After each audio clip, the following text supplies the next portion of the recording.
Halo, saya Ical, teman baca Sekolah Bening. Pagi ini kita akan ditemani oleh siapa? Nizar Muhammad Zaki. Nizar Muhammad Zaki. Panggilannya apa? Panggilannya Nizar. Nizar. Baik, Nizar akan menceritakan buku yang sudah dia baca. Apa judulnya, Nizar? Judulnya Merantau ke Delhi. Merantau ke Delhi. Iya. Pengarangnya siapa? Pengarangnya Buya Hamka. Kamu tahu Delhi ada di mana? Delhi ada di Sumatera Utara. Kok bisa tahu di buku ini diceritakan? Di buku ini tidak diceritakan, tapi saya mencari di Google. Oh gitu. Iya. Jadi tertarik ya? Iya, tertarik. Dari Google. Nih, kalau suruh ngasih nilai dari 1 sampai 10, berapa nilai buku ini kalau buat kamu? Kalau buat saya nilai buku ini 9,5 lah dari 10. Keren dong ratingnya ya? Iya. Apa yang bikin menarik dari buku ini? Ceritanya itu loh kayak menegangkan lah ceritanya. Kayak bisa kayak kita berasa jadi kayak tokoh utamanya dalam buku ini tuh. Oh. Bisa merasa adalah jadi tokoh utamanya. Jadi tokoh utama ceritanya tentang apa sih? Secara garis besar saja, ceritanya kira-kira tentang apa ini? Tentang seorang pemuda bernama Leman. Nah, dia merantau ke Delhi. Yeah. Nah, udah merantau ke Delhi, dia bertemu sama seorang perempuan yang bernama Poniem. Nah, mereka saling mencintai, akhirnya mereka menikah. Mereka berdagang lah di Delhi, sudah berdagang, sukseslah mereka. Pulang kampung lah si Leman, ke kampungnya di Minangkabau. Nah, si Poniem ini kan dari Jawa, tapi dia di Jawa udah nggak punya siapa-siapa. Jadinya ikut ke Minangkabau untuk pulang kampung juga, berkenalan lah dengan orang yang di sana. Nah, orang-orang di sana senang-senang aja sama si Poniem, tapi menurut mereka ada kurangnya, karena kurangnya itu si Poniem bukan orang dari Minangkabau, jadi orang luar Minangkabau kan, orang Jawa tuh. Akhirnya si Leman tuh disuruh nikah lagi dari ini ke orang Minangkabau. Nah, si Leman kan pikir-pikiran dulu sampai mereka udah pulang tuh ke Delhi. Akhirnya si Leman menyetujui untuk nikah lagi. 3 hari sebelum si Leman nikah lagi, dia baru bilang ke Poniemnya mau nikah lagi. Nah, udah baru bilang itu loh, Poniem pun nangis lah di kamarnya selama sekitaran 2 jam lebih, nggak berkata apapun, hanya bercucuran air mata saja. Nah, udah itu barulah si Poniem pun menyetujuinya dengan syarat jangan menceraikan Poniem dan jangan lebih manja ke si yang barunya itu. Nah, setelah itulah sampai hari mereka nikah lagi udah.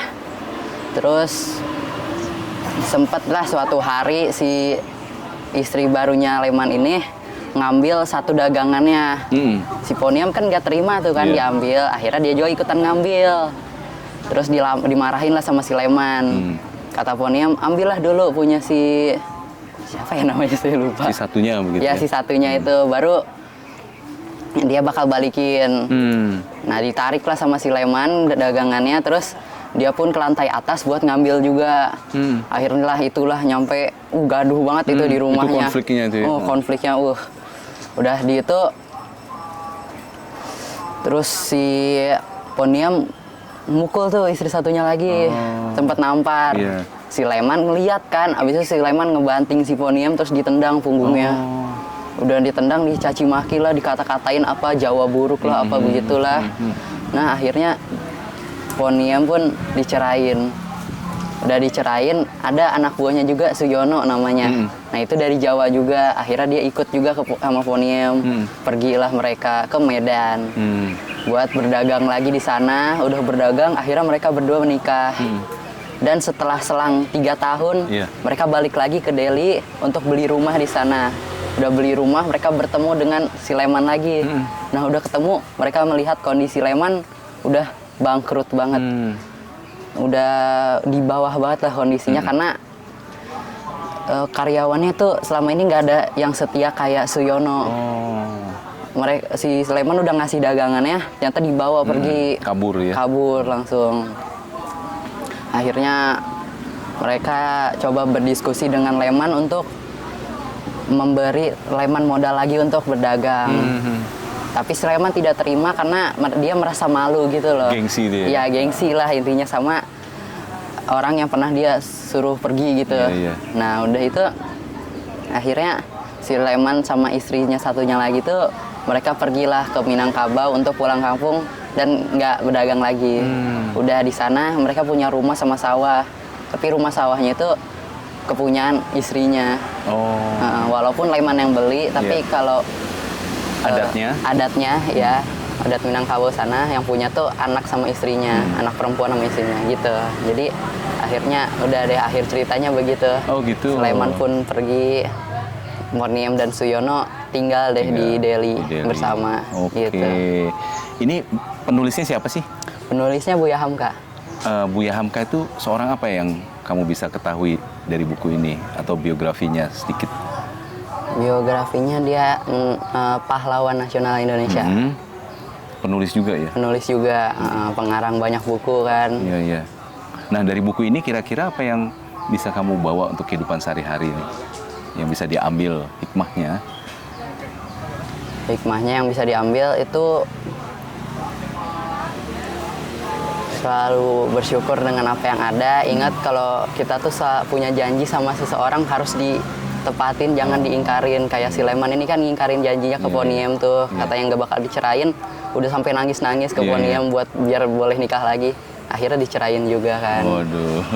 Iya. Ini buku kedua yang dapat nilai 9,5 atau ada buku sebelumnya yang sudah bagus juga kamu baca? Buku pertama Buku sih pertama ini. ya? Waduh, seru dong bacanya berarti? Seru banget. Nah sekarang boleh ceritakan pada teman-teman di sana begitu ya. Kenapa sih membaca itu penting buat anak seusia kamu? Oke. Membaca itu penting karena buku itu adalah apa sih sebutannya ya? Ilmu lah, cerminan ilmu. Jadi kita bisa dapat ilmu banyak dari buku ini dan bisa diterapkan ke dunia kita ini kehidupan sehari-hari gitu. Jadi dari buku ini ada pelajarannya, bisa diterapkan dalam kehidupan sehari-hari. Begitu sih. Begitu ya. Jadi mudah untuk kita belajar dengan cepat ya. Belajar. Bahkan tadi tahu Delhi di mana ya? Iya. Padahal nggak diceritain di sini ya? Nggak diceritain. Oke, keponya sampai begitu. Baik, terima kasih Sobat Baca semua. Kita akan jumpa lagi di lain kesempatan.